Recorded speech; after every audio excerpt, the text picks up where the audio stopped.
Yo, what's going on, everybody? We are back with another episode of Corporate Counterculture, and I am Brian Taylor, and I have my other host here, Brian Martins. Today, we're going to be talking about Q1. We are coming to a close for Q1, not fully closed yet, but we're getting there. So, Brian, how do you feel about Q1? Where do you see this first quarter going with these few weeks left, and are you set up in the right way for Q2? Yeah. So I mean, I think for me, Q1 kind of dictates how I feel about the entire rest of the year. It's very, very common for obviously like, you have a lot of good wins or you have some stuff that's nearing the finish line in Q1 and you'll be in a good position to kind of not necessarily take your foot off the pedal, but you don't have to turn it up a notch. And that's a good way to go. But at the same time, on the flip side of that, the years that I don't have anything closed yet, by the end of the first quarter, then those are the years when like April, I actually have to turn it up. And I know that I have to either turn up the prospecting or turn up the pressure and kind of find different ways to incentivize projects to kind of get over the finish lines. Me personally at the moment, I haven't had anything closed this year, which is actually surprising because last year I already did. And so it was kind of like a false sense of security last year. Yeah. But in general, I have some stuff that's like so close to the finish line that I think that once it finally gets there, I'll be in a really, really good position to close out the rest of the year pretty strongly. Now, the flip side of that is even on the lead gen side, right? Like the stuff that is closing in Q1 is not the stuff that you generated the first week of January. The stuff that's closing in Q1 is the stuff that is now on this lag from the second half of last year.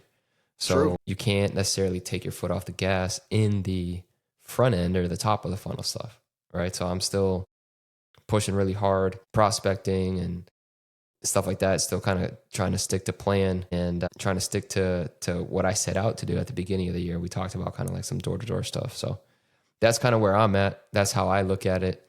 It's a good way as like a quick check-in with myself. Am I on plan? If I'm not on plan, why not? Is it me? Is it something else? That's kind of how I approach it. What about Yeah, you? yeah.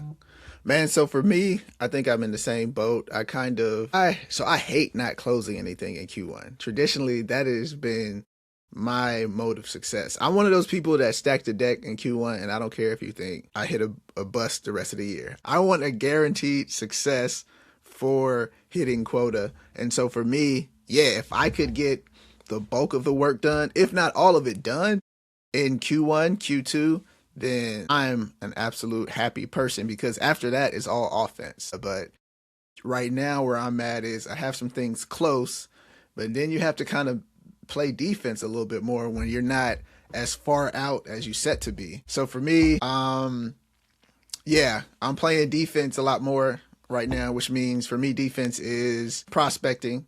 It's rushing to site visits, rushing to get people in front of my solutions, rushing to work with anybody I can to get samples or just anything where I necessarily wouldn't do this as fast as I'm doing it now. This is me playing defense just to kind of get into a safer space for Q2. Yeah, because ideally I like to by going midway into Q be at least close enough to plan where then now I can start trying things differently because it's in the trying things differently that I typically build the relationships that feed into Q1 for the next year. So then I can go talk to people at a chamber of commerce and sit there for 2 hours where I can't necessarily do that right now. You know what I mean?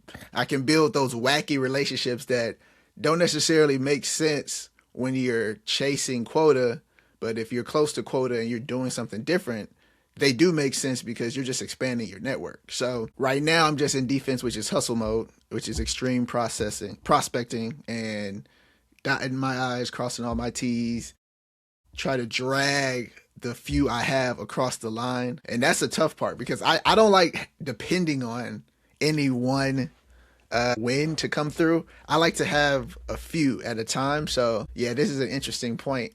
Because like you said, last year, even though I didn't close something last year in Q1, it was okay. I'm new. I'm learning things. But by Q2 in my head, I was just like, all right, I got this. Like, let's go. Let's get going. So now I'm in year two and I'm definitely like, where are the leads? Where are the people?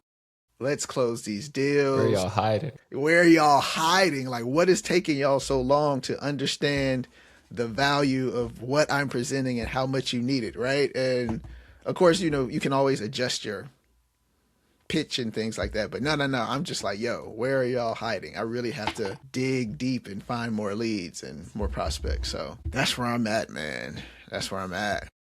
Yeah, it's funny because like there is the kind of like the overall sales culture thing is really just, you got to start strong and you have to outwork everyone and you have to really really push really really hard and all that stuff. But like there is a balance to that, right? So there Mm-hmm. is a balance to not just crushing Q1. I think an opportunity for you to really dial in your plan for the rest of the year, right? So I don't know how if you did this, we went on, my side of the team, we went through this exercise of like, hey, let's all sit down in December and work through our plan for 2026. I love that idea. I love the Yeah, idea of like, okay, laying out everything, laying out, not only your quota, your average deal size, how many deals you would need, for sure. Yeah. how many leads does it take for you to actually get a good active project, that whole thing. And so we did all that. And so Q1 is like, okay, this is what I'm gonna do. This is my plan.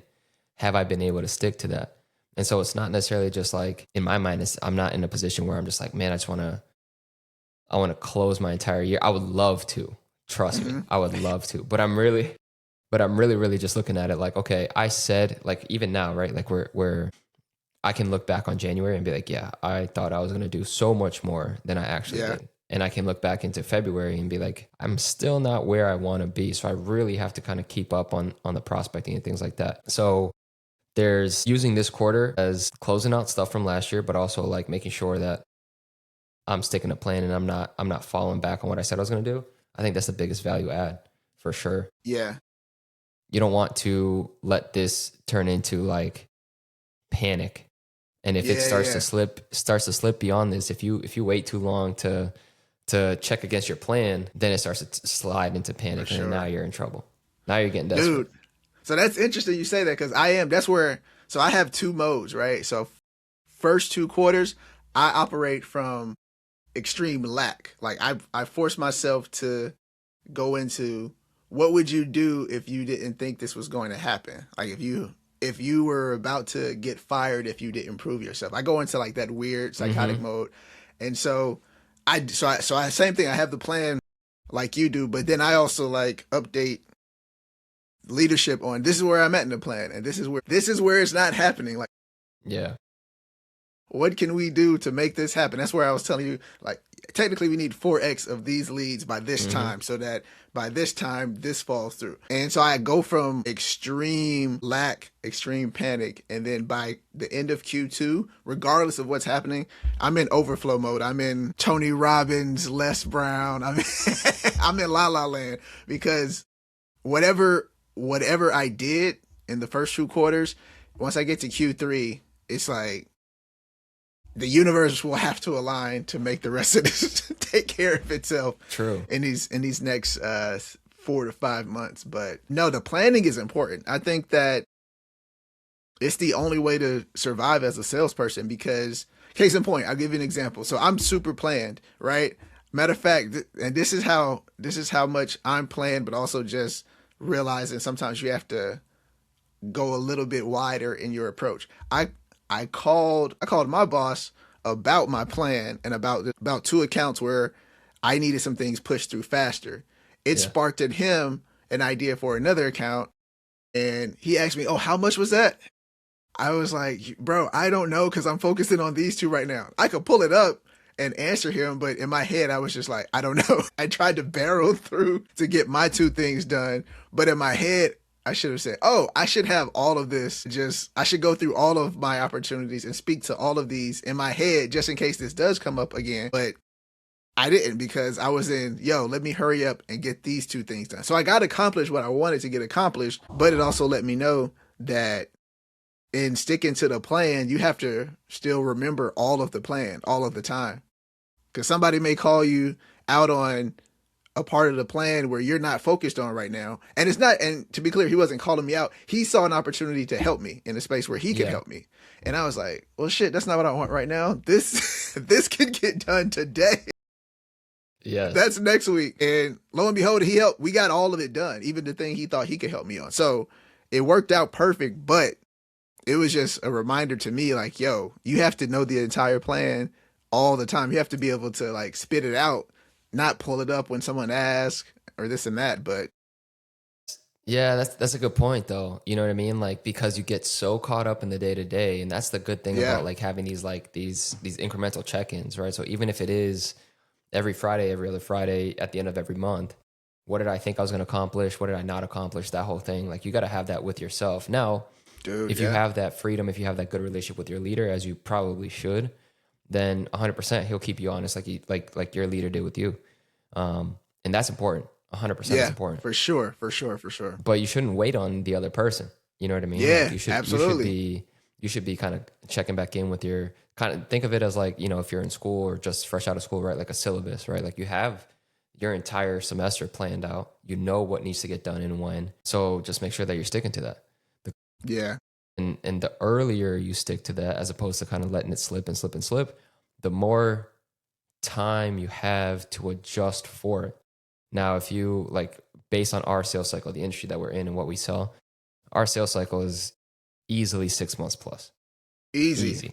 Easy 6 months months, plus. yeah. So it's like very likely going to be 12 months. And so it's like, dude, if you have any chance of closing anything this year, if it's not already in your pipeline, it has to be in your pipeline by the end of Q2. Because Gotta be. otherwise it's slipping. You know what I mean? Yeah, Otherwise for it's sure. slipping, and then or you're throwing Hail Marys, you're leaving margin on the table, you're leaving dollars on the table, and you're putting yourself in a corner, painting yourself into a corner where the only way out is free this, free that, discount this, discount that. And then that, you know, Yeah, that hurts you. So we are in that point in the year where there's still way more ahead of us than there is behind us. And so that's a really, really good thing now. But just like 100% clean it up. You know what I mean? Like, even me, I'm going through some stuff that looked promising last year. And I literally had a one-on-one with my leader. And I was like, dude, this looked really good last year. It does not any longer.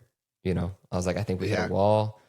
And I straight up have to have the honest conversation with this prospect that says, look, man, let's call it. You call me back when you get more people on board, or you call me back when these people are available to chat. But for now, I'm taking it off my pipeline because I'm not going to give it any more brain power mm, than I already have. Right. So yeah, it's like, yeah, okay, let me just free it up, because now I know my attention doesn't need to be dedicated in here anymore. You know, this one is not going to close. So let me turn my attention and commit that time and that effort to a different place. mm-hmm. That's how I do it. That's how I do it. It's Yo, like, okay, let this me is clean up my pipeline and start from a fresh, clean slate. this is a good starting point. So you spark something. All right, so let's say, because we're talking about looking at the pipeline, where you are in Q1, Q2. Let's say that same situation happens, right? Before you have that conversation with your prospect. Let's say you looked at your pipeline. It's slim, right? Do you take him out your pipeline, or do you go around that person and get other buy-in? I've tried to go around him. And I'm not just talking about just this one particularly. I'm just like thinking No. through situation. 100%. I tried. So Okay. if you tune in back to the previous episode, right, we were talking about why the deal died, right? And I straight up Yeah. went around the main point of contact. I went to the guy above him, and then try to go even to the one above him, to the GM. He just didn't take my call. I'll try to go around them, you know, and that's Got actually it. funny enough. That is something that's a conversation I'll even have of like, hey Yeah. man, you're not able to break through this obstacle or this wall, this person. How would you feel about me straight up calling them? And you do open the door, in my mind. I do open the door. I do have, with this particular champion, I do have a good enough rapport with him that, like, you know, I'll give it to him straight, and he'll give it to me straight. But you do open the door for like, hey man, that's not going to be a good look for me or whatever. And so like now you kind of close that opportunity altogether. That's one way to look at it. Yeah. Or you just straight up do it and ask for forgiveness and not permission. Right? So that's the other way to look at it. Of like, hey, yeah, I just looked her up on Like in this particular case, it's a lady. I just looked her up on Zoom info. I got her cell phone number. I got her office extension. I got her email. I'm just going to give it to her and just say, hey, man, what is it going to take for us to get it across the finish line?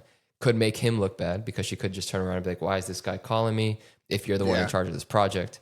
And then it could burn that bridge. My rapport that took me 12 months to build could crumble. So it depends. I think that's a very much a case by case basis. So this particular case, I have good rapport with this guy. I'll give it to him straight. I'll ask for him straight up. Can I just call her? The other case where the deal already died, I didn't have that rapport with champion. I'll put that in air quotes, with the champion internally. And so I was just like, I'll feel better. Not even asking. I'll feel better just straight up going. So I don't know. What do you do? Man, in my panic mode, I typically, like when I'm in my just trying to go and do things, filling that pipeline Q1 and Q2, I typically do exactly what you said. And now I'm thinking about it shall happen, it's going to come to me, the universe aligns mode, what I typically have done. And I think I'm going to try this in panic mode now. I'm going to flip the script. I typically get with a BDR person or a marketing person, and I have them reach out on the company's behalf based on me closing it out, putting in my feedback, and and I make sure, do not call this person. Yeah, call somebody else. Goes to these people that I didn't. And, hey, COO, I noticed that we had somebody on my team had conversations with Josh, and it looks like we were able to get pretty far along, but I'm on the customer success team. Would love to know where we fell short. This is blah, blah, blah, blah. Sometimes it sparks a conversation, but I only do that when I've already made plan. But now I'm thinking about, I may try that. I think going into March, I think I'm going to try that because I do have a way to separate yourself. That's what you're doing. You're separating yourself because it's like, oh, Brian, why are you calling my boss? Why did you? No, it wasn't me, man. It wasn't me. I'm sorry. Let me talk to that person. Let me try to get to the bottom of it. And so typically what happens is I say, hey, dude, I've kind of already hit my quota for this year, to be honest. The leadership took some of my closed leads and they were just following up on them. Maybe we could get them next year. That's it. So I didn't reach out. But now I think I am going to, instead of waiting for that time to put them all together, I think I am going to get a few each time if they get stalled, and I'm just going to send them to BDR or marketing and see if we can get in contact with somebody else. That's what I think I'm going to do. I like that. I like that a lot. I like that a lot because it's like, hey man, I'm telling you to do this, but it's not me. It's not me. It's Notes. Everybody has a company with Salesforce or Notes, and the guy is customer success. He's just following up. Would love to at least maybe reconnect next year. Usually somebody says, what was the project? They reach back out to my guy. My guy has to bring me back in. It all works out. It all 100%. Works out. You know what I mean? So I think I'm going to try that earlier.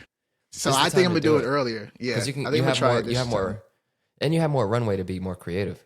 Yeah.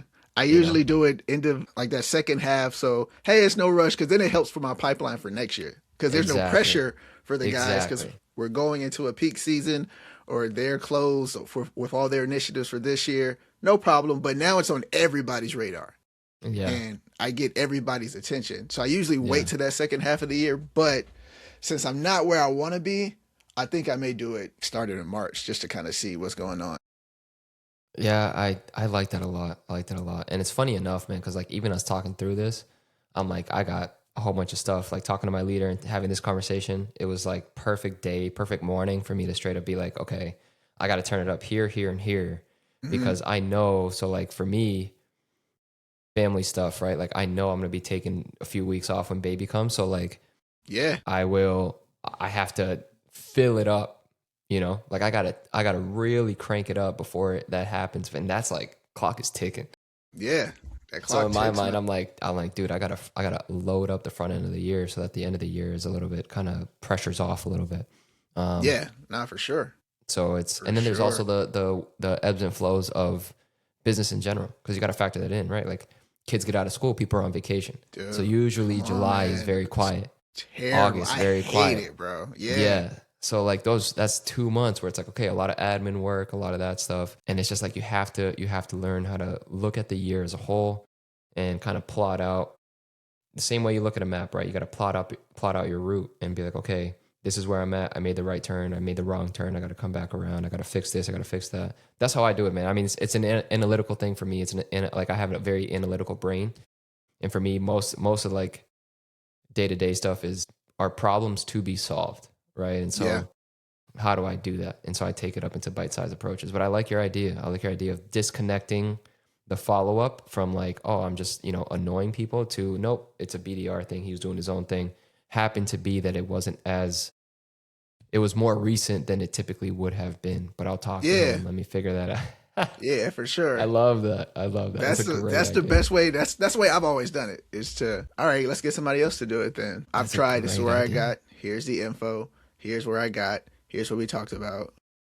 Don't talk to this person. Make it known that somebody did talk to somebody, so it won't seem like we're backstabbing. You're just following up to see if we could get anything going or if there's anything else. Blah blah blah. So yeah, I like that. I like that a lot. And I typically do it, like you said, second half of the year because we are in the summer, and I hate it because the summer is when people don't want to do deals, but I know I can get on their radar because I'm the same way. There's less traffic, so I can go to more site visits. Yeah, technically. The pressure's off because they're halfway through the year, so nobody feels pressed to implement anything new at their jobs, so they're more willing to listen. But most importantly, even on vacation, there's just downtime where I don't mind taking a call. Same thing with the prospects. So it's a great time to reach out to people, but it's just also for a salesperson, it's a terrible time to be a salesperson because everybody is in vacation mode. And if 100%. They're not in vacation mode, the boss is. So yeah, man. I think I'm going to try that earlier this year. I'm going to try March. And see. And I'm just going to have to ruffle some feathers. But yeah, it's really just in the framing. If you get somebody on board the right way, and when they communicate, they say, I'm just following up. I'm from our customer success team. We're looking for feedback. I noticed that somebody on our team talked to this person. Looks like we weren't able to do it because your boxes have to be glossy. Is that a real thing for you guys? Do you really need a glossy box if it's going in another package? Like I'm like, yo, say this, and then I kind of let them peel those layers back. So yeah, I'm gonna try that in March, that, bro. Man. Yeah. And I just bribe people, man. Send somebody a bottle of liquor, wine. You know what's funny, man? I've got a couple that I'm like, okay, how do I order their product and open that up? Use that as like let me walk in here with your product and let's have this conversation, right? So. Yeah. I've thought about that a couple different times. I've also got like what I recently did is I issued a big order for a whole bunch of swag. And so I'm just going to to really hype up the people to like, hey, I need to bring in a prospect to see your process, right? Like a solution we've already implemented. As a thank you, not only do I give you lunch, but I'll give the 2-3 most involved people some swag, shirts, hat, whatever. And so that's I gotta remember that, bro. So I usually bring donuts, but lunch is a good way to bribe because sometimes I actually have somebody now. I'm supposed to do a site visit. Granted, the account manager emailed them Friday, so if they don't, maybe they'll get back today. But I do need to remind them I will bring lunch because I need to fly out to see them, and I need the prospect to fly out to see them. So yeah, and you know what's funny about that? It makes it easier. Granted, it's more expensive, but it makes it easier. Is like the same person that kind of mentored you and mentored me a little bit, straight up said like, yo, just DoorDash that shit. So that's true, bro. Yeah. So he's like, yo, you could be flying in, you could be driving in, it could be too much food, it could be this, could be that. But just DoorDash it and you'll be fine. It'll be there with or without you. You could DoorDash it from afar and just be like, hey man, as a thank you when I leave, I'm bringing lunch tomorrow and you don't even have to be here. Yeah. And it still keeps you kind of like I'm gonna do involved, that. People thinking of it and stuff like that. But then what's funny is I actually have an account in my area where it's like, oh, what if I buy them lunch? And the account manager was actually like, they do that already for their employees. Like that's not a value add. And I was like, what? Yeah. And he's like, yeah, it's actually a really cool company. Everybody loves it, blah blah blah. But like that's not going to do anything for them. Like, bringing catering basically every day. Dang. Like, oh, okay. Yeah. You know what? That did happen to me somewhere. That's why I ended up starting to do donuts. I was like, oh, okay, I'll just go to really couture boutique donuts. Yes. And stuff that you wouldn't necessarily buy yourself because it's $5. Yes. So I went to donuts, but I think this place lunch may be a good one. Yeah. This may pique his interest because I really do need them to host us. So yeah, I'm gonna do that. I'm gonna Yeah. remind him today about lunch. Gotta get creative, man. And that's where Q1 comes in. You know what I mean? That's where Q1. That's when, yeah, that's it. That's the moral of the story today is, don't use Q1 to necessarily just get into fear. Use it as like a turning point if you need to turn. Use it Sure. as like a good reflection point if you're doing well. Yeah. But you still have a lot of runway ahead. So there's more ahead of you than there is behind you. And yeah, man, happy hunting, happy selling. Yeah. Don't freak out, man. Unless you come from sports and that's your thing, like me, or you like the yelling brings it out of you.